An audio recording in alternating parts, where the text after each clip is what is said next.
नमस्कार दोस्तों, मैं हूं संजय वाजपेयी। आप देख रहे हैं खबरदार की टीम पहुंची है दिल्ली। अब हम लोग आपको दिल्ली से खबर बताएंगे, रिपोर्टिंग करेंगे। जहां पर सड़क देख रहे हैं, बेहद जर्जर सड़क हो रही है। अधिकांश जगह सड़कों की स्थिति इसी प्रकार हो गई। बड़े गड्ढे यहाँ पर हो चुके हैं। सड़कें रिपेयरिंग नहीं की जा रही है। सड़कें इस प्रकार जर्जर होती जा रही है, गड्ढे हो रहे बड़े, रिपेयरिंग नहीं की जा रही है। कहीं ना कहीं जो फ्री की स्कीम के कारण सरकार के खजाने में साथ फंड की कमी हो रही है, और इसी कारण सड़कें रिपेयरिंग नहीं की जा रही। अरविंद केजरीवाल स्वयं चुनाव हारे, उनके सारे मंत्री चुनाव हार चुके हैं। बेहद ही बेइज्जतीपूर्व उनकी यहाँ से रवानगी हुई है।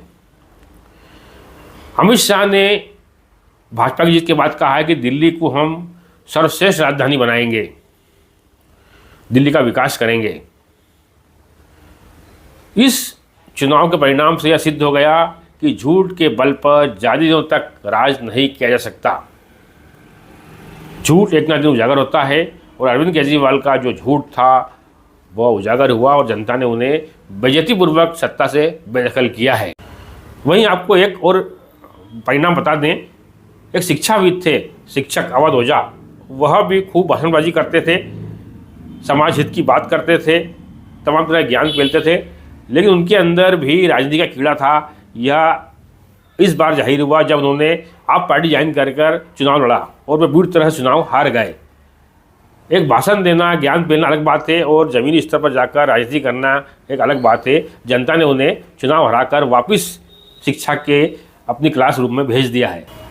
वहीं समाज सेवक अन्ना हजारे ने भी अपने विचार व्यक्त किए हैं। आपको ज्ञात होगा, आपको मालूम होगा कि अरविंद केजरीवाल अन्ना हजारे के बल पर ही राजनीति में आए थे, और षड्यंत्र पर उन्होंने अन्ना हजारे का उपयोग किया था और अपने आप को समाज सेवा घोषित करके चुनाव राजनीति पार्टी बनाई थी, चुनाव लड़कर सत्ता हासिल की थी। उसके बाद में कभी अन्ना से नहीं मिले, तो अन्ना भी इस बात से दुखी थे, और उन्होंने भी इस हार के बाद अपने विचार व्यक्त किए हैं। वह भी हम आपको सुनवाएंगे। उम्मीदवार में है तो मतदारों को विश्वास आता है ये हमारे लिए कुछ करने वाला है। मैं बार बार बताते गया, लेकिन उनके दिमाग में नहीं आया।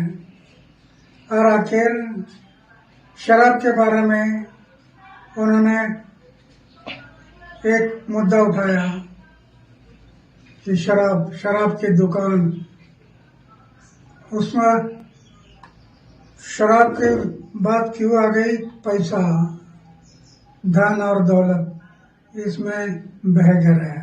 शराब के कारण वो बदनाम हो गया। इसके कारण लोगों को भी एक मौका मिला कि ये चारित्र के बारे में बोलता है और दूसरे बारे में शराब की बात बता। मैं पहले से बताया है, आचार को शुद्ध रखो, विचार को शुद्ध रखो। वो उनके दिमाग में नहीं रहा, और इसके कारण आज वो इलेक्शन में हार गए।